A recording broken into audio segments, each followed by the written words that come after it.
Muy buenas noches. El día de hoy vamos a exponer seguridad en las redes de computadoras, perteneciente a la asignatura de Fundamentos de Redes de Comunicación. Los integrantes son Juan Castillo, Ricardo Castro, Keiner Manchay, Gerardo Quispe y mi persona, Eduardo Pacho. Primero vamos a iniciar con el tema de qué es la seguridad de red. Como concepto tenemos que la seguridad de redes es el conjunto de estrategias, procesos y tecnologías diseñados para proteger la información frente a ataques y el acceso no autorizado a terceros individuos o a programas exteriores a la comunicación que queremos establecer. Las amenazas habituales en las que se enfrentan la infraestructura y los datos de una red incluyen hackers, programas maliciosos y virus. Todos estos pueden intentar acceder a la red, modificarla o, en últimas instancias, dañarla. Una prioridad esencial para la seguridad de la red es controlar el acceso e impedir amenazas entre estos individuos, además que se propaguen a través de ella. Dentro de los textos, del texto base, tenemos la criptografía, que esta se explica con ejemplos. En este caso, utilizaríamos el método antiguo llamado el cifrado de César. Ese funciona tomando cada letra del mensaje en claro y sustituyéndola por la letra que está acá posiciones detrás del alfabeto, siendo acá un principal elemento dentro de la criptografía que sería la clave. Ahora, tenemos actualmente dos tipos de claves. En este caso tenemos claves simétricas y claves públicas. En la imagen inferior izquierda tenemos un esquema sobre las claves privadas que funcionan dentro de lo que sería los simétricos. En este caso, el emisor y el receptor tienen que acordar previamente una clave privada para ambos poder descifrar el texto, al que se le envía por un canal inseguro, y se denomina así porque siempre está susceptible a que un tercer individuo se meta dentro de la comunicación y pueda descifrarla.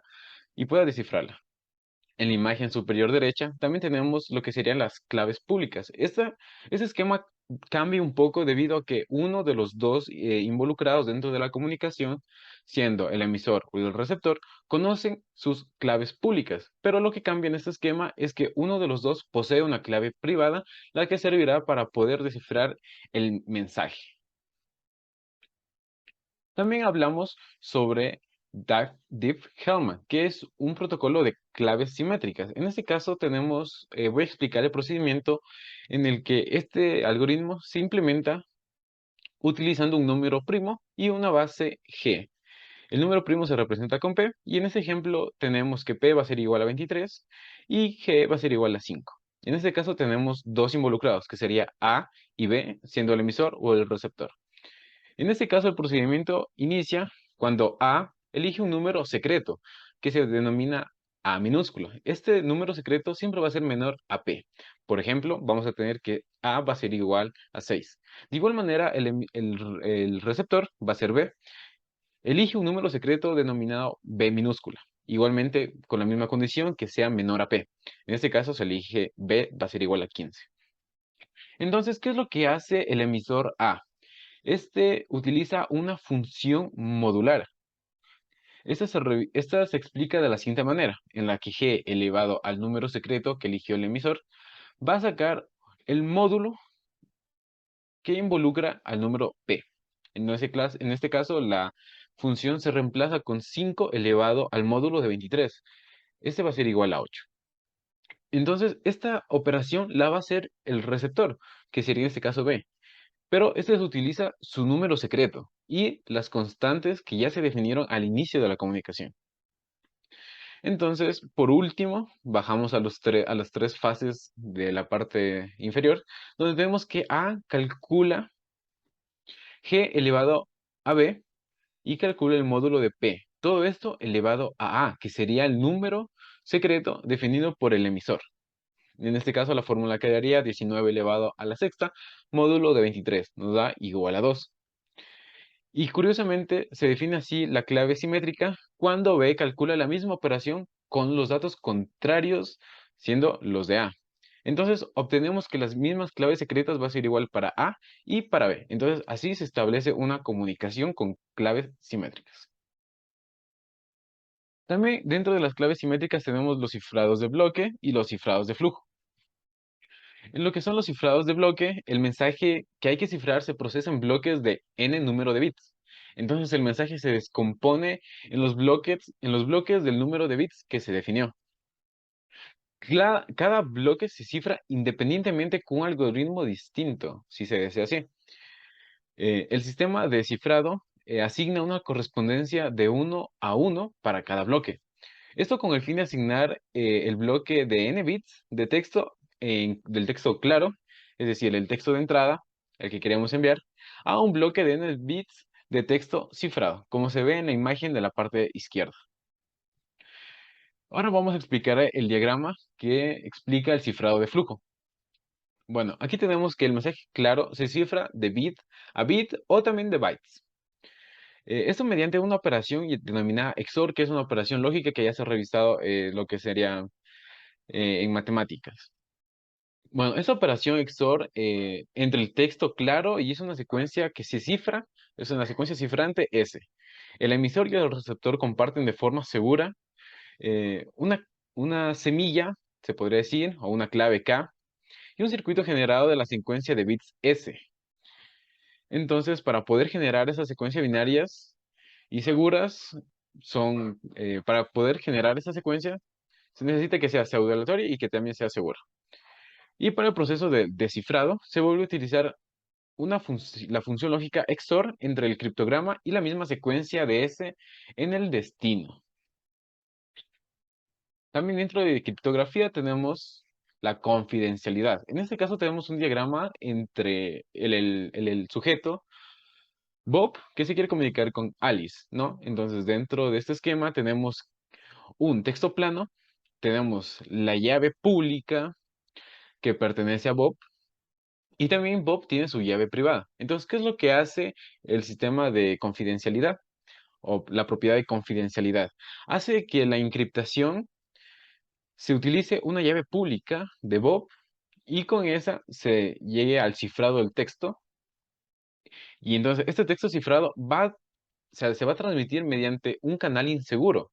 Se lo denomina así, ya se lo dije anteriormente, porque pueden existir terceros que quieren acceder a la información. Entonces, una vez pasado por el canal inseguro, el único que puede descifrar el ciphertext o el texto cifrado sería con la llave privada de Bob, asegurando la confidencialidad y asegurando de que el mensaje enviado solo puede ser descifrado por el receptor al que se desea, siendo en este caso Bob. Otra propiedad dentro acá de la criptografía es la autenticación. En este caso tenemos un diagrama entre Alice y Bob igualmente, pero utilizamos las llaves primarias. En este caso firmamos un archivo, el que queremos enviar, siendo el cuadro amarillo así, en la parte izquierda. En este caso, Alice lo firma con su llave privada. Esto se lo envía por un canal y el emisor lo recibe. ¿Y cómo sabemos que es Alice quien firmó ese documento? ¿Por qué? Porque utilizamos la llave privada de Alice. Al momento de que se utiliza para el descifrado la llave pública de Alice, sabemos que la llave pública se corresponde a la llave privada de Alice y entonces podemos asegurar que Alice fue la emisora de aquella información. Vamos a continuar con el siguiente tema. A mi compañero le doy la palabra. Bueno, a continuación comenzaremos con medidas de seguridad. Eh, puedes poner la siguiente diapositiva, compañero. Gracias. Como concepto tenemos que la autenticación de usuarios se centran principalmente en casos de análisis posteriores, los cuales constantemente son recursos de la red, como routers y procesos cliente-servidor. Esto tienen como fin el autenticarse mutuamente. En aquellos casos, la autenticación debería desarrollarse basándose exclusivamente en los mensajes y datos intercambiados como parte de un protocolo de autenticación.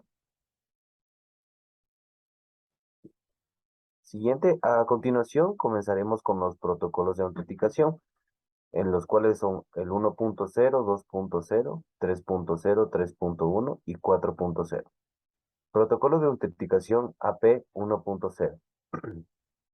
Este protocolo se basa principalmente en realizar una autenticación directa con o sin un control de seguridad, o si llega a tener fallos, por lo que se comprueba si es realmente el emisor o el receptor el que envía el mensaje. El protocolo de autenticación AP 2.0 consiste en que se autentica con la dirección IP para las comunicaciones, de tal manera que se pueda conocer de dónde provienen los mensajes, lo que esto impide que entren intrusos y que se hagan pasar por otro usuario, interceptando en la comunicación. Sin embargo, existe la posibilidad de que un intruso pueda suplantar la dirección IP y hacerse pasar por un usuario, interfiriendo así de esta manera en la comunicación, lo que hace que este protocolo no sea realmente seguro. El protocolo de autenticación AP 3.0 se utiliza una contraseña secreta, la cual es compartida por el autenticador y la persona que está siendo autenticada. Algunos de los servicios que utilizan este protocolo son Gmail, Telnet, Facebook, FTP, entre otros. Sin embargo, no es completamente seguro, ya que al momento de que los usuarios estén conectados a una red LAN, podría un intruso interceptar esa red y robar la contraseña de inicio de sesión. Protocolos de autenticación AP 4.0. Esta está basada en utilizar un número distintivo, lo cual consiste en enviar un valor distintivo al remitente, y este valor devuelto se lo comprueba para poder asegurar de que la comunicación entre los usuarios y que sea una comunicación en vivo. El número distintivo y la criptografía hacen que sea la base de este protocolo y pueda resolver el problema sobre la autenticación. Tenemos el protocolo AP 3.1. Esta básicamente se trata de descifrar la contraseña para impedir que cualquier intruso intercepte esa comunicación de los usuarios. Aunque este protocolo parece seguro, la realidad es que un intruso puede llegar a hacer que se produzca un ataque por reproducción para hacerse pasar por un usuario, de tal forma que no se hace segura la comunicación. Sin embargo, este protocolo no cambia significativamente respecto al AP 3.0.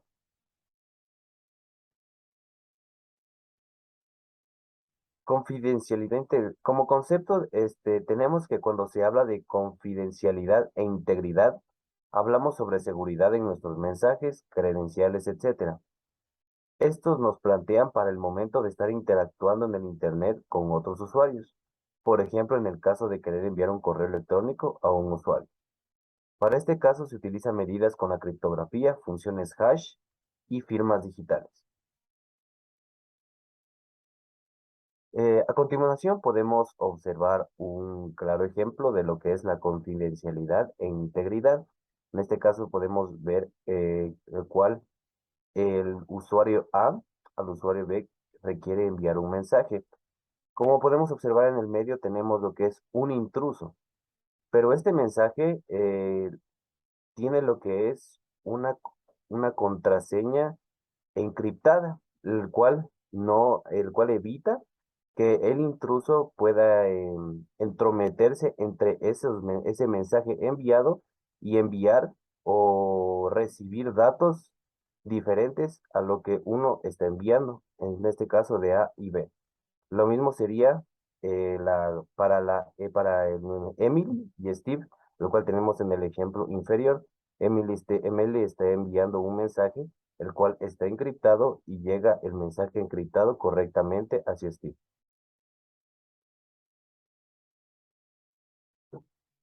Se puede utilizar también usar el PGP.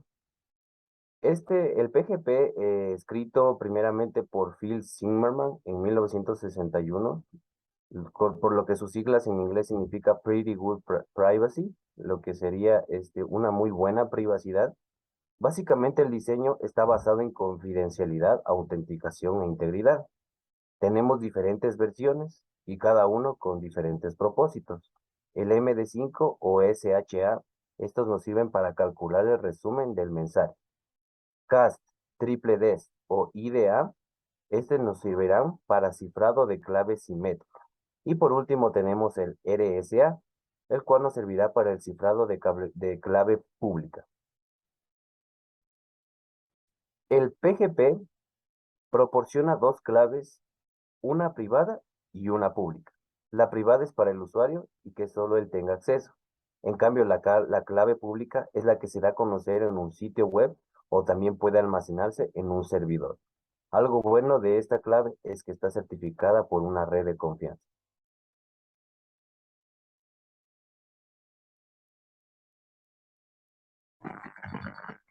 Continuando con la exposición, pasamos a la integridad de los mensajes digitales.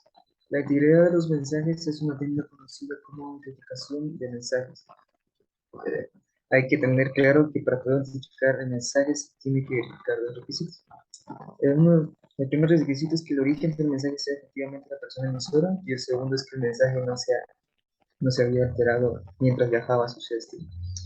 Un ejemplo importante para la integridad de los mensajes podemos imaginar a una red de computadoras empleando un algoritmo de enrutamiento de estado de enlace para determinar sus rutas. Entonces, en un algoritmo de estado de enlace, cada router necesita multiplicar su mensaje del estado de enlace a todos los routers de la red que se encuentran al lado suyo.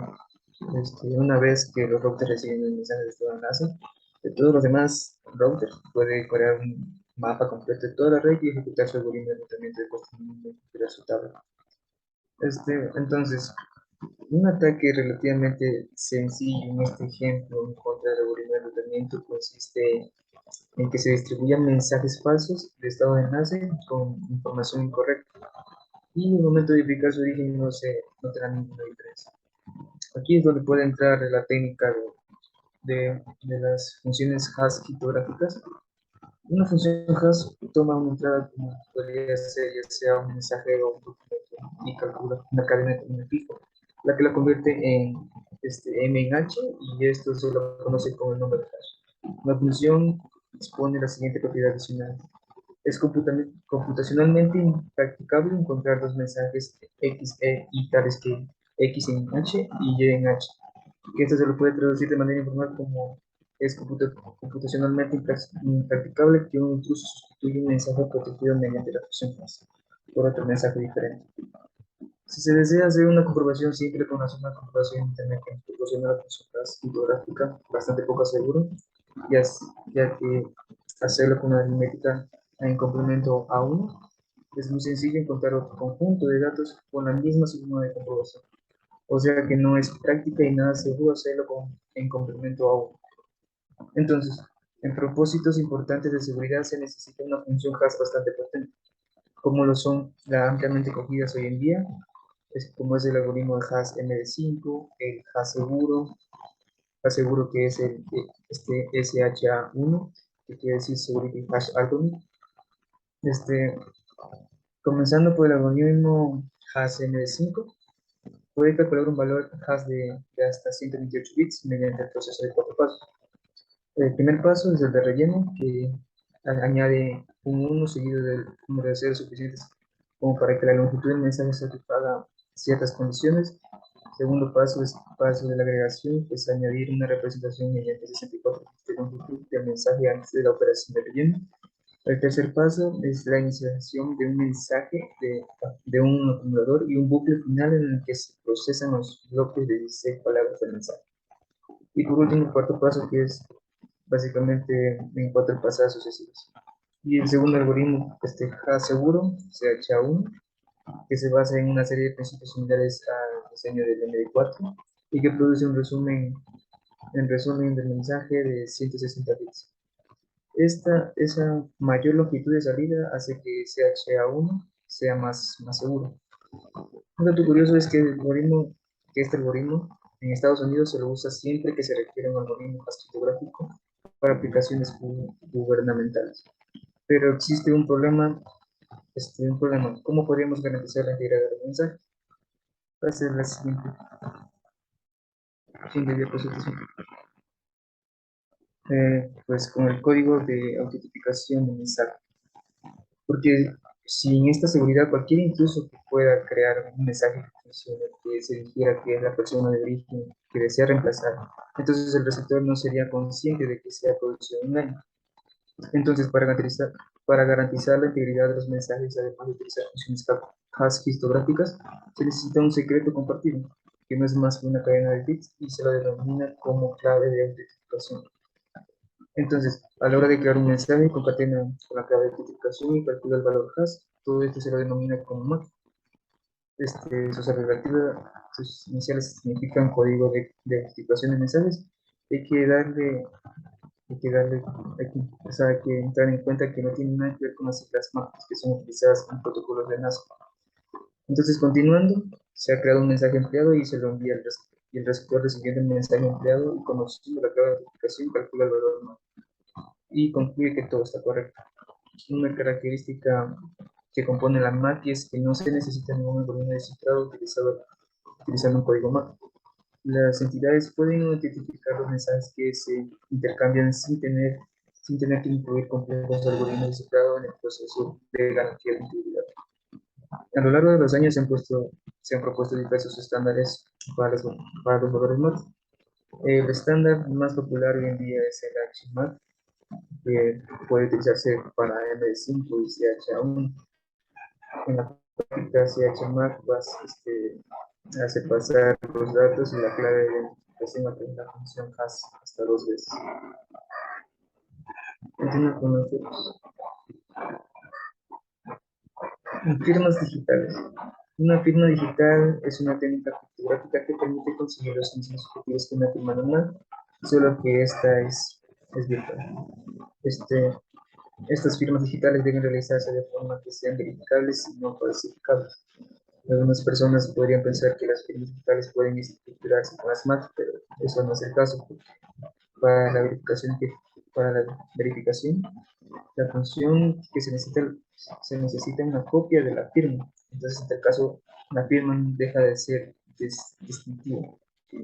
Lo que podría entrar aquí es la criptografía de clave pública, ya que proporciona un mecanismo de firma digital de por sí. Entonces, supongamos que se requiere enviar un documento, entonces, para la firma de este documento solo se utiliza una simple clave primaria y para descifrarla utilizar la clave. Entonces, podemos concluir que las firmas digitales también proporcionan un mecanismo de integridad de mensajes, permitiendo al receptor verificar que el mensaje no ha sido alterado, además de verificar el origen del mismo. Uno de los problemas que acarrea la firma de datos mediante los mecanismos de cifrado es que el cifrado y el descifrado son computacionalmente muy caros y dada la cantidad adicional de procesamiento del cifrado y descifrado que se suelen en sí ya exigir bastante, pues es muy caro. Por ello existe una técnica más eficiente que consiste en introducir funciones hash en el mecanismo de firma digital. Utilizando un hash, el emisor firma el valor hash del mensaje en lugar de una firma del propio mensaje, puesto que el hash del mensaje es generalmente mucho más pequeño que el mensaje original. La capacidad del proceso necesario para generar la firma digital se reduce bastante. Ya existen, ya existen paralelismos con el código MAC, ya que son sistemas que comienzan con un mensaje, pero para diferenciarlos mejor, para la MAC, tener un valor del mensaje se necesita añadir el mensaje en una clave de identificación y luego calcularlo con el valor hash del resultado. Cabe resaltar que esto no involucra ningún mecanismo de cifrado de cable pública de clave simétrica. Bueno, por parte de la firma digital, primero se debe calcular el valor hash y luego cifrarlo al mensaje con nuestra propia clave privada. Por lo tanto, la firma digital es una técnica más pesada, más robusta, así, la que requiere una infraestructura de clave pública, en la que está pegado a las autoridades de certificación. Se continúa, por favor. La certificación de la clave pública. Claramente, es importante que para las firmas digitales la certificación de clave pública, porque las técnicas de certificación de clave pública se utilizan mucho en protocolos populares de seguridad. Aquí podemos incluir el IPC y SSR, ya que para verificar una firma se necesita la firma se necesita la clave pública del emisor, que tal vez esté acudiendo a un servidor de clave pública o a partir del propio mensaje del correo electrónico. Entonces, para comprobar la firma digital, no, claro, esto es para comprobar la firma digital, pero para que esto resulte útil sobre la clave pública, ya que puede haber alguna suplementación de las claves, algún intruso, se necesita poder verificar que dispongamos de una verdadera clave pública, una clave pública de la identidad, ya sea de la persona, del router, del navegador, entre muchas cosas, con la que esto para poder crear el vínculo con lo que queremos comunicarnos. Por eso, la asociación entre la clave pública y la entidad concreta normalmente la realiza una autoridad de certificación y el trabajo consiste en validar las identidades individuales certificados. Entonces, ahora como un emisor hace un pedido de identidad su certificado firmado por la autoridad de certificación y el sector utiliza la clave pública de la autoridad de certificación para comprobar la validez de certificado. Entonces, aquí podemos ver que el certificado de clave pública es importante para las grandes organizaciones. Entonces, tanto la Unión Internacional de Telecomunicaciones, ITU, como la IETF han desarrollado estándares para las autoridades de certificación y la ITU X509 especifica un servicio de autentificación, así como la sintaxis específica para los certificados. Seguridad de la capa de red. IPsec y redes privadas virtuales.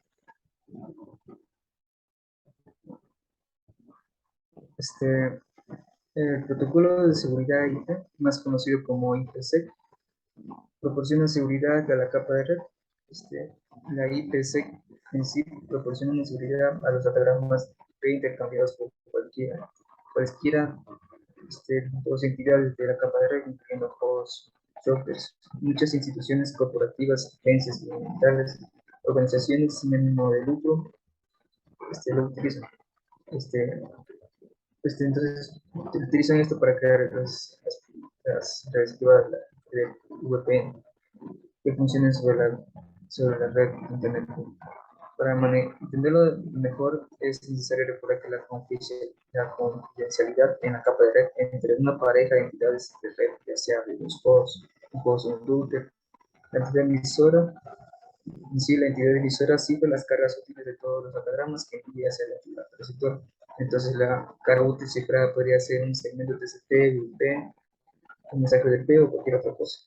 Si dispudiéramos de dar servicio de la capa de red, todos los datos enviados a una entidad a la otra estarían ocultos a los ojos de posibles terceros.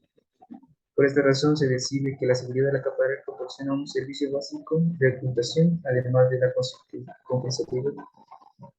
confidencialidad. Entonces, un protocolo de seguridad de la capa de red podría potencialmente proporcionar servicios de seguridad. Por eso, IPsec de hecho proporciona mecanismos para todos estos servicios de seguridad, como es la confidencialidad, la autentificación de origen, la integridad de los datos y la prevención de los ataques por reproducción. IPsec y las redes privadas virtuales, VPN. Para las instituciones que abarquen múltiples regiones geográficas, estas desearían disponer de su propia red, ya que de ese modo sus hosts y sus servidores pueden intercambiarse datos de una forma más segura y confidencial. Y esto claramente podría hacerse de forma física, como routers de enlaces, una estructura de NES que se separa de una red pública. Esta es la red. Esta red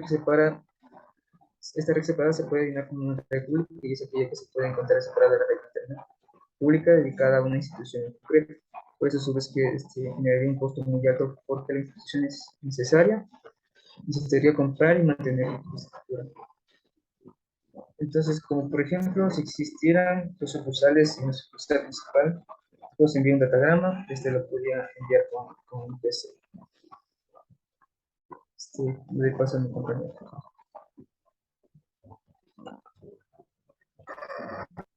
Ya, asegurando las redes LAN inalámbricas. Aquí, como tal, la seguridad es una preocupación de vital importancia en las redes inalámbricas, puesto que las ondas de radio que transportan las tramas pueden propagarse bastante más allá de los límites del edificio que alberga, digamos, algún host y digamos, a la estación de base inalámbrica. Para ello, para controlar esto de la seguridad, lo que se ha creado son mecanismos de seguridad que inicialmente se encuentran estandarizados con la especificación 802.11. Aquí podemos encontrar primeramente lo que es la WEP, la cual es el Wired Wired Equivalent Privacy, el cual es un protocolo, este protocolo WEP, que inicialmente tiene el estándar IEEE 802.11, el cual fue diseñado en 1999 para proporcionar autenticación y cifrado de datos entre un host y un punto de acceso inalámbrico. O sea, en pocas palabras, una estación base. Y esto utilizando una técnica basada en una clave simétrica compartida. Aquí tenemos los diferentes pasos que se necesita para la autenticación, el cual como primer paso se tiene que un host inalámbrico solicita la autenticación por parte de un punto de acceso. El segundo es que el punto de acceso responde a la solicitud de autenticación con un número distintivo de 128 bytes. Eh, Como tercer paso, tenemos que es el host inalámbrico cifra el número distintivo utilizando la clave simétrica que comparte con el punto de acceso, con el access point. Y como cuarto, tenemos que el punto de acceso descifra el punto distintivo cifrado por el host. Eh, Tenemos eso y también tenemos la, lo que como tal para descubrir, no, regrésale nomás el anterior. Que para que, por así decirlo, el cifrado de este se realiza de la siguiente manera. Lo que vendría a ser que en primer lugar se calcula lo que es el valor CRC, que cifran como tal como que se cifra como tal para la carga útil de datos. Esta carga útil y los 4 bits CRC se cifran utilizando el mecanismo de cifrado de flujo RC4. Esto no se lo va a topar como tal. El cifrado que se lleva a cabo combinando, este cifrado se lo lleva combinando XOR con el iésimo byte de datos, con el iésimo valor de la clave, el cual es perteneciente al flujo de valores generado por la pareja como tal, de los anteriores valores dichos, y con ello se genera el iésimo byte de texto cifrado. Tenemos también que luego de esto, como tal, el valor cuarto, del vector cuarto, se cambia de una trama a la siguiente y se incluye como texto en claro en la cabecera de lo que viene siendo la trama 802.11, la cual está cifrada con el WEP. Luego, como tal, el uso apropiado de lo que viene siendo el RC4, el cual era el algoritmo, se dice que se requiere que nunca se utilice más de una vez un mismo valor de clave de 64 bits. Esto por el hecho de que el WEP cambia de una trama a otra. Por lo tanto, para un valor de KS, por así decirlo, dado que rara vez cambia, si es que se cambia alguna vez, esto quiere decir que existiría un valor de 2 a las 24 de claves únicas. Estas son claves como tal generadas aleatoriamente y y como tal, esto tiene como que un tamaño de trama de lo que viene siendo 1 gigabyte y una velocidad de transmisión de 11 megabytes por segundo. Y como tal, bastan unos pocos segundos para transmitir, por ejemplo, unas 12.000 tramas. Y también lo que viene siendo el valor cuarto del que hablé como texto en claro de la trama se lo llega a capturar a través de la comunicación utilizando el valor cuarto duplicado. Pase a la siguiente, por favor. Ya, lo que viene siendo ahora el protocolo WP del estándar IEEE 802.11. Como tal, poco después de lo que se fue publicado el primero, que es el 802.11 normal, comenzó el trabajo del desarrollo para una versión mejorada, que el cual es del I, el cual fue diseñado para proporcionar autenticación descifrada entre un host y un punto de acceso inalámbrico utilizando una técnica basada en clave simétrica compartida. Este protocolo como tal lo que hace es proporcionar formas mucho más fuertes de cifrado con un conjunto ampliable de mecanismos de autenticación y un mecanismo de distribución de claves. Y este tiene como tal 4 fases que se necesita como para operar. El primero es el descubrimiento. En esta fase, el descubrimiento como tal, el access point, por así decirlo, anuncia su presencia y las formas de autenticación y cifrado que puede proporcionar al nodo del cliente inalámbrico. En la segunda fase, la autenticación mutua y generación de la clave maestra. Aquí lo que tiene como tal es la autenticación entre el cliente inalámbrico y el servidor de autenticación, de manera resumida. Y el tercero es la generación de la clave maestra de par, la cual, como tal, esta de aquí es como se lo manejaría como un secreto compartido, que solo lo conocería el cliente y el servidor y de autenticación, ya que ambos se emplean para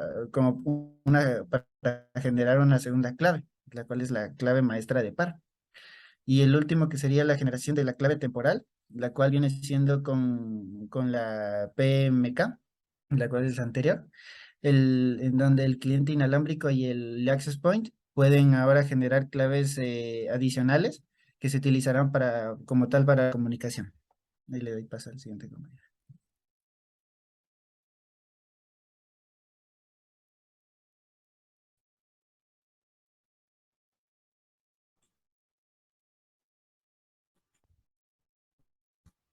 Y siguiendo con la exposición, ahora vamos a hablar acerca de la seguridad operacional. O sea, primeramente tenemos dentro de este tema que son los cortafuegos. Un cortafuegos es una combinación de hardware y software que aísla la red interna de la organización de Internet, permitiendo pasar algunos paquetes y bloqueando a otros. También un cortafuegos nos permite a un administrador de la red controlar el acceso entre el mundo exterior y los recursos dentro de la red en la cual está administrada.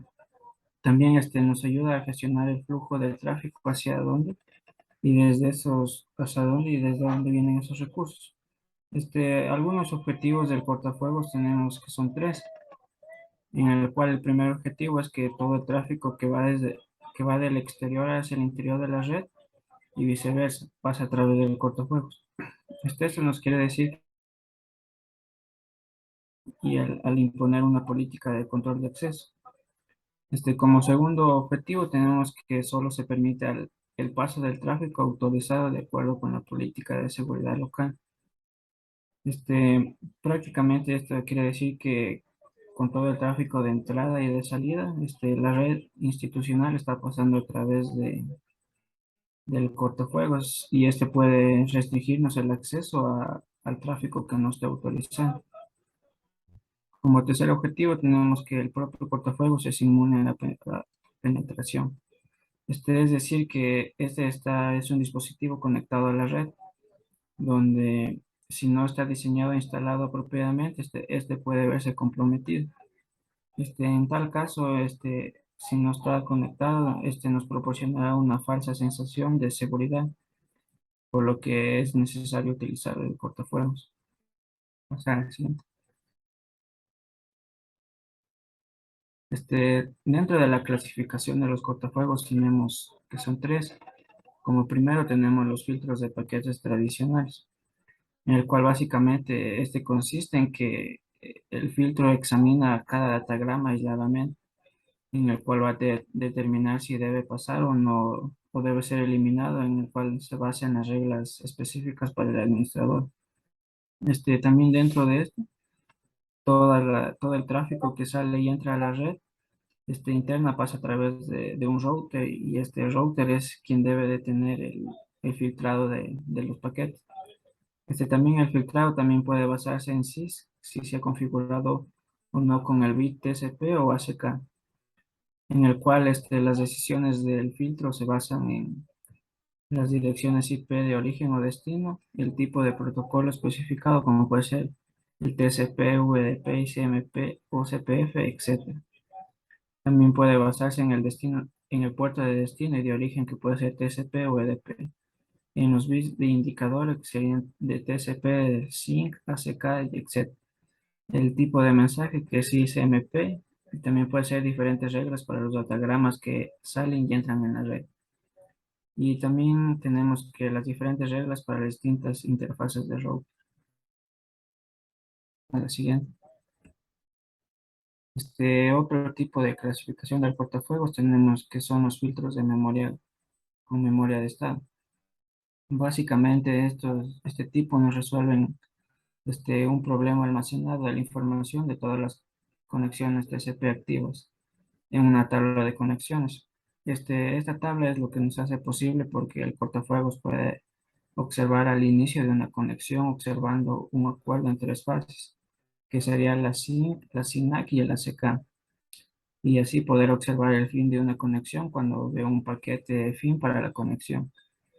También los filtros con memoria de estado nos ayudan a resolver un problema que esté almacenado la información de todas las conexiones TCP. También esto es posible porque el cortafuegos puede observar el inicio de una nueva conexión, como puede ser observar las tres fases que las mencioné anteriormente. Como último tipo de clasificación tenemos las pasarelas de aplicación, que básicamente este es un servidor específico de aplicación a través del cual deben pasar todos los datos de aplicación. Pueden ser entradas y salidas. Aquí pueden ejecutarse varias aplicaciones de pasarela sobre el mismo host, pero cada pasarela es un servidor separado con sus propios procesos.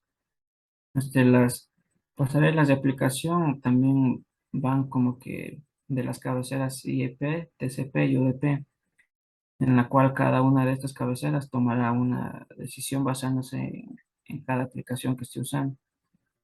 También las pasarelas de aplicación nos ayudan a como que un dispositivo que nos generan alertas y, y avisarnos. Como desventajas de este tipo de clasificación tenemos que hace falta una pasarela de cada aplicación diferente por cada aplicación. Es decir, que se necesitaría básicamente una pasarela por cada. El rendimiento se verá afectado dado que los datos tendrán que ser enviados a través de la pasarela. Y el software del cliente debe ser como contactar con la pasarela cuando el usuario realiza una solicitud. Y debe saber también cómo decir a la pasarela de aplicación con qué servidor externo debe conectarse. Pasarela, sí. También tenemos los sistemas de detección de intrusiones, en el cual serían un dispositivo que nos generan alertas para observar la presencia del tráfico potencialmente malicioso. Este tipo de sistemas se los puede emplear para detectar dentro de una gama amplia de ataques, en el cual puede ser en el mapeo de red, que pueden ser generados como por ejemplo, por un Nmap. También podemos usarlos en el escaneo de puertos, en escaneos de pila TCP, en ataques 2 de inundación del ancho de banda, también en gusanos y virus, ataques de vulnerabilidad del estado operativo y ataques de vulnerabilidad de aplicación. También el sistema de detección de intrusiones también es conocido como IDS, y también hay otro tipo de sistema que es el sistema de prevención de instrucciones, en el cual es el IEPS, en el cual básicamente este sistema es un sistema, un dispositivo que nos filtra el tráfico sospechoso de un tráfico malicioso. Como clasificación de este tipo de sistema tenemos el primero, que sería el sistema basado en firma, en el cual básicamente aquí se mantiene una amplia base de datos de firmas de ataques, en donde cada firma es un conjunto de reglas concernientes a una actividad de intrusión en el cual se analiza cada paquete que pasa por ellos, en el cual compara cada paquete husmeado con las firmas de su base de datos. Siguiente. Algunas desventajas del sistema basado en firmas es que incluso si se produce una concordancia con una firma, puede que dicha concordancia no sea el resultado de un ataque con el que se generaría una falsa alarma. También tenemos que, puesto que es necesario comparar cada paquete con una amplia colección de firmas, el sistema de detección de instrucciones puede verse desbordado por las necesidades de procesamiento, y debido a ello puede fracasar a la hora de detectar muchos paquetes maliciosos.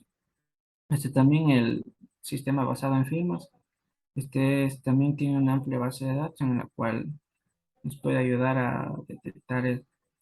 Y por último tenemos el sistema basado en anomalías, donde crea un perfil de tráfico en el que nos ayuda a observar el tráfico durante la operación normal. Básicamente, este tipo de sistemas no dependen del conocimiento previo acerca de los ataques existentes. Es decir, que no pueden detectar potencialmente los nuevos ataques no documentados, en el cual básicamente estos sistemas son basados en el sistema anterior al cual mencioné, que son basados en las firmas, ya que algunos de ellos son básicamente usados. Cabe recalcar que los sistemas basados en firmas son los más usados que los sistemas basados en anomalías. Y también surge una solución que es el SNOR, en el cual este es un software que nos ayuda a hacer la prevención del tráfico malicioso. Ya.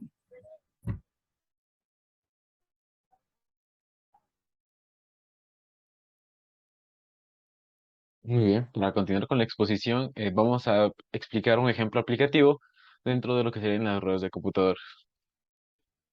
Dentro del diseño e implementación vamos a utilizar funciones hash y vamos a explicar cómo se implementan y cuáles son los resultados que nos dan. Como una introducción, según el libro estudiado, nos dice que las funciones hash son utilizadas dentro de la criptografía y también se las conoce como funciones de resumen, dada que reducen el tamaño o la longitud de bits de un archivo original a una determinada cantidad de bits según el algoritmo que se esté utilizando. Estos se aplican a los archivos de información variada o lo de metadata e independiente, siendo los de imágenes, de videos, de información o video. En este caso, las funciones hash se utilizan para obtener un identificador único e irrepetible dentro de cada archivo.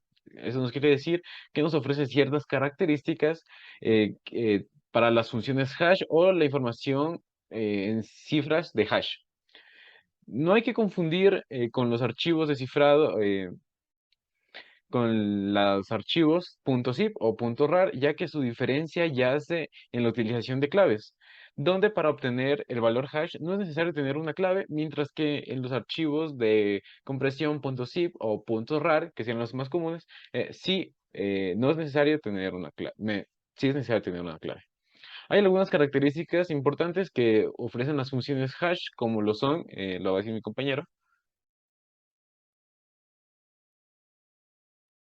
Ya, primeramente, de los algoritmos hash más utilizados, pues está el MD5, el cual, como tal, el algoritmo hash es MD5 de Ron Rivers, también conocido por la normativa como RFC 1321, calcula un valor hash de 128 bits, el cual mediante cuatro pasos, que consiste en un paso de relleno, el cual se añade un uno seguido del número de ceros, un paso de agregación en el cual se puede añadir una representación mediante 64 bits de la longitud del mensaje, y una inicialización de acumulador y un bucle final en el que se procesan los bloques de 16 palabras del mensaje en cuatro pasadas sucesivas. Esto de aquí tiene unos usos, los cuales son que uno de los principales usos es la comprobación de que algún archivo no haya sido modificado.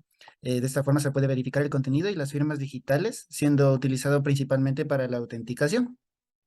Le paso a mi compañero con el siguiente. Sí, el siguiente algoritmo hash es el CHA1, que es el Bit Hash Algorithm, que tiene un valor único de 160 bits y que está basado en una serie de principios similares a los utilizados en el diseño de 4, y también conocido como RFC 1320, según la normativa. Pero lastimosamente hoy en día CHA1 ya no es seguro después del año 2017, tras la publicación de varios tipos de colisiones. Entonces, por ende, se creó CHA2 y sus variantes, que van a acompañar.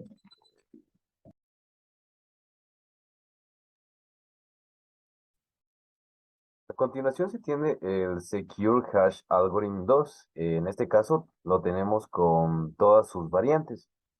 Este se conoce colectivamente como el SHA-2 porque la familia son los reemplazos del SHA-1 explicado previamente. Este que era solo un algoritmo único entre los más importantes, y en este caso tenemos entre los más importantes los siguientes. El SHA-256 queda como resultado un hash de 256 bits e implica 64 iteraciones y es utilizado en palabras de 32 bits. Y tenemos el SHA-512 que da como resultado un hash de 512 bits e implica 80 iteraciones y es utilizado en palabras de 64 bits. Muy bien. Dentro de las funciones hash de SHA-2, tenemos los usos principales, que serían la seguridad en la capa de transporte TSL, que es la seguridad de la capa y que se utiliza para cifrar los datos entre el dispositivo y el servidor. También utilizamos el protocolo de seguridad de Internet, que es IPsec, también se habló dentro de la exposición, y se usa para asegurar la conexión entre dos puntos y que se ve más comúnmente en los VPN. También tenemos el protocolo PGP o Private Privacy, que es uno de los protocolos más populares para cifrar correos electrónicos. Además, tenemos otra aplicación útil dentro de las redes, que sería el Secure Share o SSH, que se usa más comúnmente para acceder de forma remota a computadoras y servidores. Pero también tenemos aplicaciones de reenvío de puertos, tunelización y transferencia de archivos. Todas esas serían las aplicaciones de la función hash de de SHA-2 en las redes.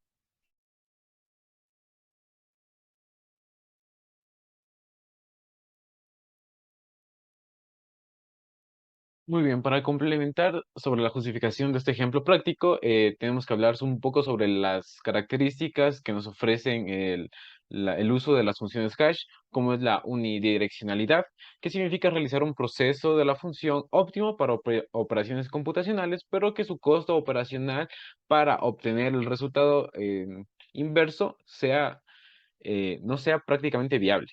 En este caso, hablamos de las profundidades de los cálculos computacionales. También tenemos la comprensión, que sería las propiedades de los archivos para disminuir su tamaño en un cifrado hash. Otra cualidad de las funciones hash es que son únicos y estos no pueden... ¿Y qué nos dice que sean únicos? Significa que no se puede obtener dos mensajes con el mismo hash utilizando el mismo algoritmo. Porque una característica de de las funciones hash es de que si se mueve al menos un bit dentro del archivo que se está cifrando, toda la tabla hash se tiene que mover.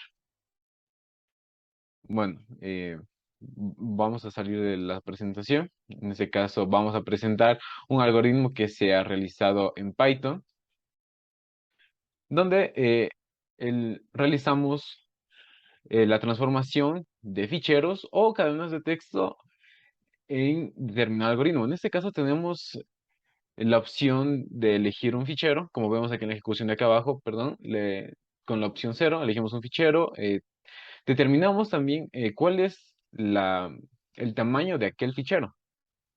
En este caso vamos a hacer la ejecución, vamos a elegir un fichero, muy bien, ya tengo uno por aquí, lo vamos a colocar, que sirve para localizar el archivo al que le queremos aplicar los hash.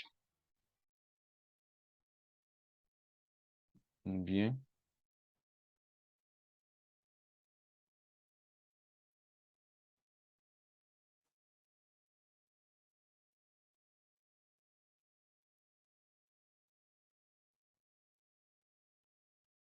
Ya, entonces, dentro de este programa podemos colocar la dirección de un fichero correspondiente a un archivo de texto. Ya, una vez colocado el fichero, el programa podrá analizar su tamaño en este caso.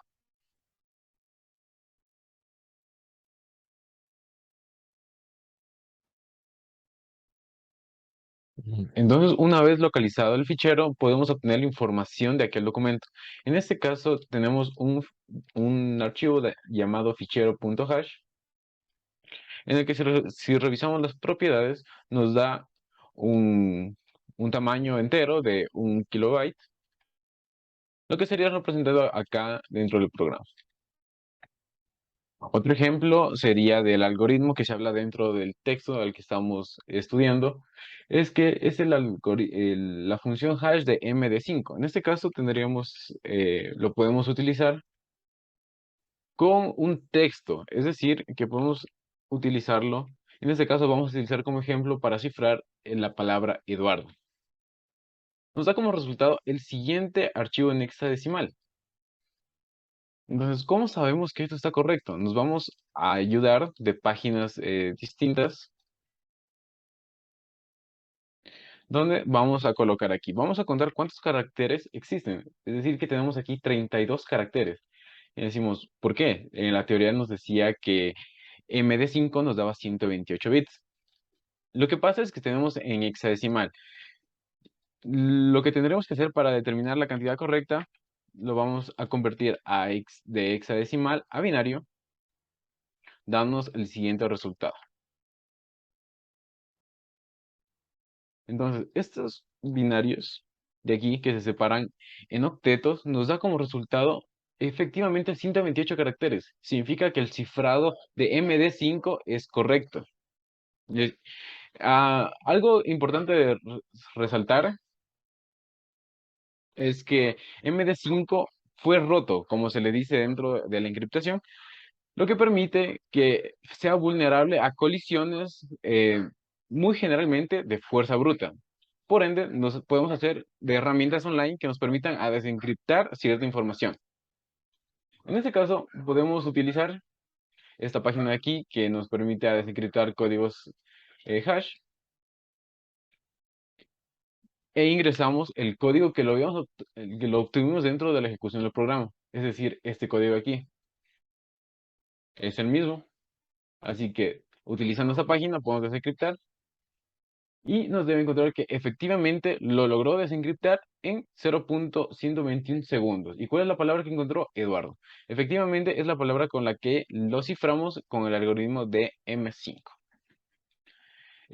Para explicar también las propiedades de las funciones hash, tenemos aquí la función de SHA-512, que tenemos una longitud de bits de 512. Eso es interesante porque si utilizamos la opción 7, que pertenece a la encriptación de una cadena de texto, con la función de SHA-512, podemos cifrar la siguiente pares palabras, que serían en este caso fundamentos de redes. Y vaya, efectivamente tenemos este cifrado hash, que si hacemos el mismo procedimiento anterior, vamos a tener en cuenta que vamos a tener 512 bits en binario, obviamente. Pero lo importante es que en este caso vamos a elegir un fichero. Y el fichero es el que lo analizamos anteriormente. Y es el que conserva este archivo de aquí. Contiene toda esta información, que es un párrafo del texto guía en el que nos estamos basando. Este texto lo contiene el fichero hash.txt. Entonces lo vamos a definir dentro del programa. Y este fichero lo vamos a cifrar con el mismo algoritmo, que es SHA-512. Lo vamos a aplicar. Y miren, ya estamos encriptando el mismo fichero. ¿Y qué es lo que pasa? Que tiene la misma longitud que la palabra fundamentos de redes. Y aquí podemos evidenciar una, una de las propiedades del encriptado con hash, ¿no? Que no importa qué tan largo o qué tan pesado haya sido el elemento o el archivo base, siempre va a devolver en este caso 512 bits. Entonces, esa sería la aplicación de las funciones hash con ficheros y con cadenas de texto aplicando sus propiedades.